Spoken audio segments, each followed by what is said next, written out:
Okay,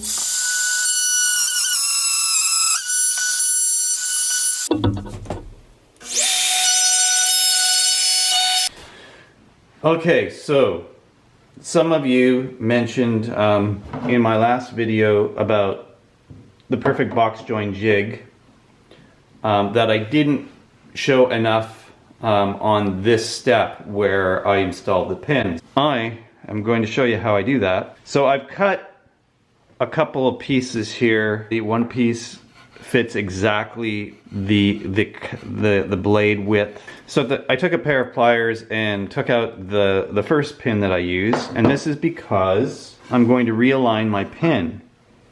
So this is a great opportunity to show you how I did that. So I did it the first time, I did it wrong. When I did my test cut, I found out that the gap is bigger than the pins or the fingers. They should be approximately the equal width. The fingers should be about a 32nd of an inch smaller than the width of your gap. So if I cut another piece and try to join it together, I'm gonna have too much play in the joint.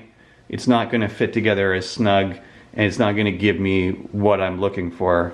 So that tells me I have to adjust my pin. So we've got two pieces here. So when I'm trying to line this up, this piece I'll use for my pin.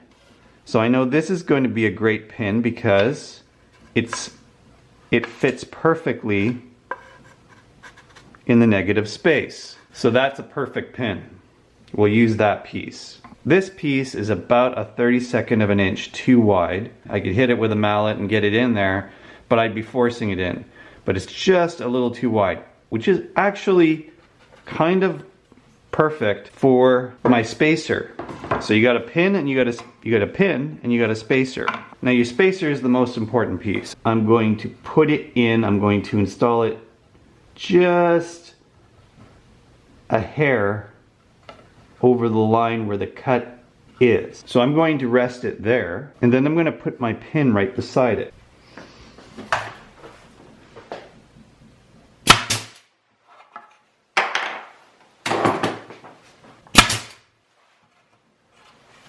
I'm going to shorten this pin using my little Japanese saw. And the reason why is that I find it easier to handle this when I'm brad nailing it in as a longer piece and then trim it afterwards. So now my pin's in place. So now we're ready to go. This is what I came up with eventually, which was, what I've done is I've drilled a hole. I've taken a piece of wood, basically ripped it.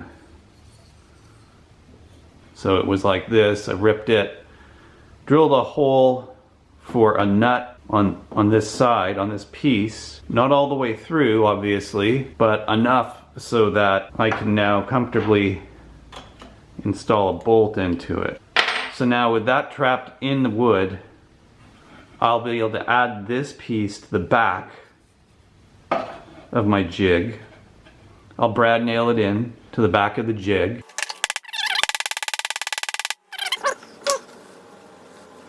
It's not bad.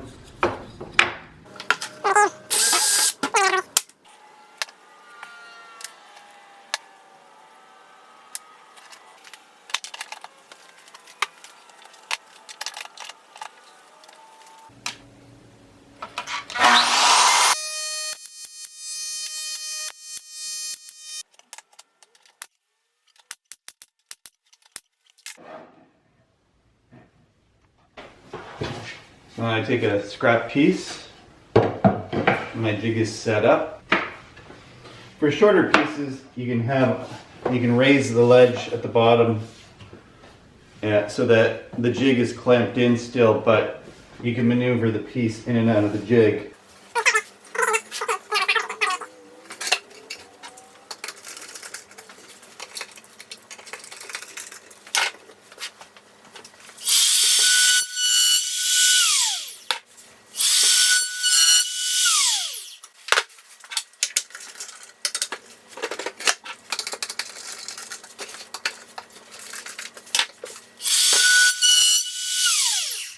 The modifications worked really well. Everything's really solid.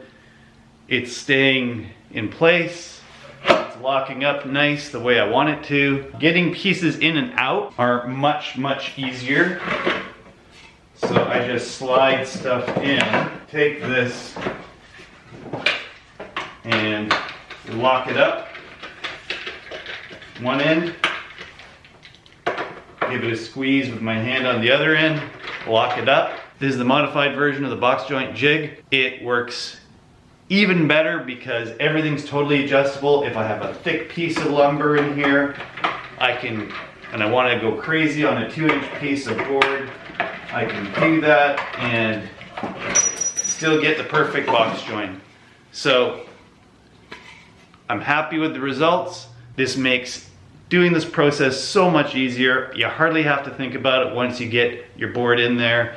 You only have to start at position 1 or position 2, and that's all you gotta think about. Keep your router down, keep everything secure and flat so you don't get any blowout. Tell me how much fun you're having with it, because I'm having a lot of fun with this box jig. If you're new here and you wanna see more stuff like this, go ahead and subscribe so you never miss a video. Do me a favor, give this video a like, do me a bigger favor, and go ahead and share it with your friends. Thanks for watching, and have a great day.